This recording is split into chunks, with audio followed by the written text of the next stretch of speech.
আলাইকুম। ইসরায়েলের প্রধানমন্ত্রী বিনিয়ামিন নেতানিয়াহু ইঙ্গিত দিয়েছেন যে অবশিষ্ট সকল জিম্মিকে ছেড়ে দেওয়া না হলে বেশ কয়েকজনের মুক্তির জন্য হামাসের সঙ্গে আংশিক চুক্তির ব্যাপারে তিনি রাজি আছেন। খবর আল জাজিরার। সেই সঙ্গে নেতানিয়াহু পূর্ণ ব্যক্ত করেছেন, গাজায় যুদ্ধ বন্ধ হবে এমন শর্তের চুক্তিতে তিনি সম্মত হবেন না। তবে এর আগে যুক্তরাষ্ট্রের পক্ষ থেকে বলা হয়েছে ইসরায়েলি প্রস্তাবের মাধ্যমে এই সংঘাতের নিরসন হবে। রোববার ইসরায়েলি গণমাধ্যম চ্যানেল ১৪কে দেওয়া সাক্ষাৎকারে নেতানিয়াহু বলেছেন, আমাদের লক্ষ্য হচ্ছে জিম্মিদের ফিরিয়ে আনা এবং গাজায় হামাসের শাসন নির্মূল করা।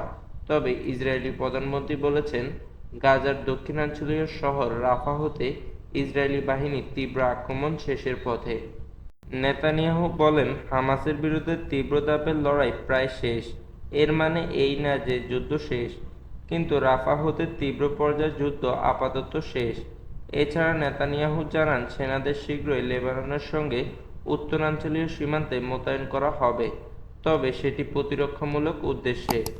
চ্যানেল ১৪কে নেতানিয়াহু বলেছেন, তীব্র পর্যায়ের লড়াই শেষে উত্তরে সেনাদের কিছু অংশ মোতায়েনের সম্ভাবনা আছে এবং আমরা এটি করব, প্রথম এবং সর্বোপরি প্রতিরক্ষামূলক উদ্দেশ্যে। দ্বিতীয়ত, আমরা আমাদের বাসিন্দাদের ফিরিয়ে আনব।